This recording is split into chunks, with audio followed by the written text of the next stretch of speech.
Hello everyone, I'm your host BlackTuna and welcome back in another video. Today I want to get you a little bit in the past because we are going to talk about Soul Worker. Now, I know that the Gameforge version of Soul Worker has shut down I think a month ago or so, but Lion Games, the developers, the actual people who make the content for Soul Worker, decided to take the game and publish it by themselves, so without having any string attached to other publishers like Gameforge like they did in the past. This means that they would have ideally more creative control over the game itself, over the content, over the cash shop, and I guess much more. And I've always loved Soul Worker. I have actually a video about it that I made on my Italian YouTube channel that has garnered quite some views, if I can say so myself. Now that was back when the only version available to us was the Gameforge version, and the game was, it was good. It's the classic Soul Worker. Of course you have to account for the cash shop, but overall the game was basically the same, and it is still the same right now. So I'm not going to go too much into the details of the game, but you just have to know that this is an instance-based dungeon. If you played, I don't know, Elzord maybe, or Closers Online, it follows that same general idea, where you have main hubs, different cities where you can just hang around, stay with other people, other players. You can buy weapons, you can upgrade your weapons, your gear, and so much more. And then when you want to go in a mission, you have to go through a portal, and then if you want, you can matchmake with other people, or you can play alone by yourself. And these areas where you do missions are instance, so they are separated from the open areas that you visit normally. Now I know this does not appeal to many people. People usually prefer open world games, but I've always had a soft spot for Soul Worker, first of all because of its visual appeal. The game is anime style and it's quite cute. It's one of the very first anime styled games that I played. Of course, not accounting for the super old MMORPGs that kinda look anime-ish, but they are super dated, so they don't really look like animes. And secondly, I've always had my eyes on this game because of the combat system. Now, you do not pick a class when you start the game, you pick a character. Every character has its own progression, its own weapon, its own gear, and of course its own skills. Now, the cool thing about this game is that skills flow with one another almost perfectly, and in fact you can set up chains of skill to execute one after the other so that you can create your own combos in the game. Of course, there's basic attacks, there's heavy attacks, there's dodges, there's sprinting, all that you would like to have in an action MMORPG. Now, the gameplay is actually quite fast-paced, and later on in the game, much later on in the game, the content gets actually quite challenging, especially if you crank up the difficulty, because yes, you can select the difficulty before heading into a dungeon. So yeah, encounters get quite messy, you have to do a lot of damage, there's tons of creatures surrounding you, and then bosses.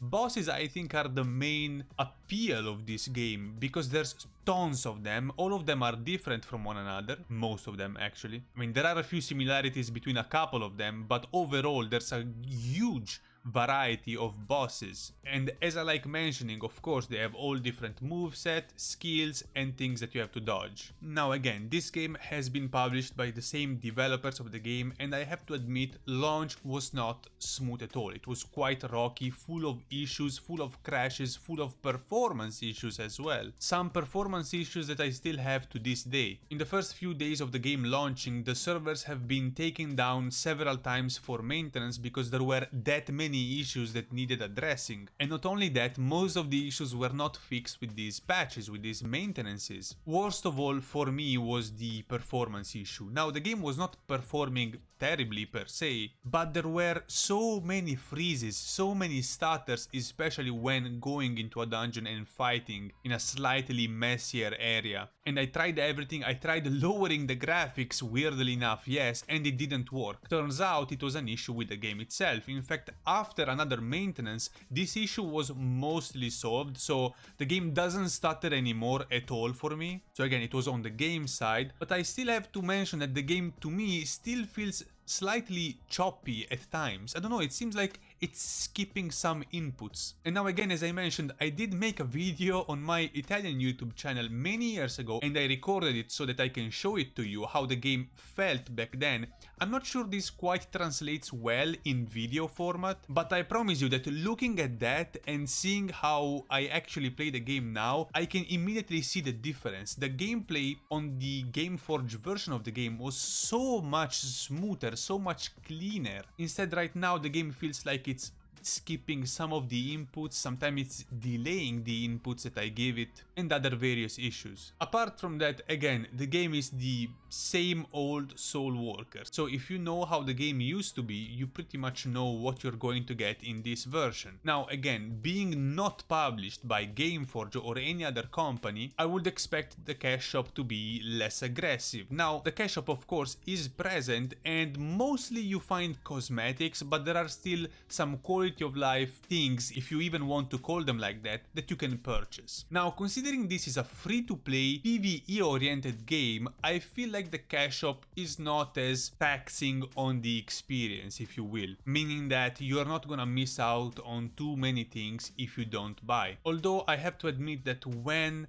I heard about this game being published by the same developers of the game, I expected something more cosmetic oriented in the shop, or maybe exclusively cosmetic oriented. Unfortunately, this is not the case, but again, being the game free to play and also being PvE oriented, I guess we can skip over this for now. Overall, I'd say that apart from the initial issues and, you know, some of the issues that I still encounter right now, I'm having a pretty good experience, a pretty enjoyable experience with this new version of Soul Walker. Now, one last thing that I need mentioning is that the translation, it's terrible. It seems like it was done on Google Translate, and I'm talking about the English language, not some unknown language spoken in a remote country on the other side of the world. So yeah, this is another last minor thing that I felt like mentioning, but again, overall, I've had a pretty decent experience, and I'm still going to be playing this game because again, I need something to distract myself, especially now where I can't dedicate too much time to other games. So I will split my attention between this and Genshin Impact for now, or at least when I will have the time to sit back again at the PC and play some games. I'm expecting Lion Games to do a little bit better when it comes to managing the game, because again, the first couple of days were absolutely terrible as far as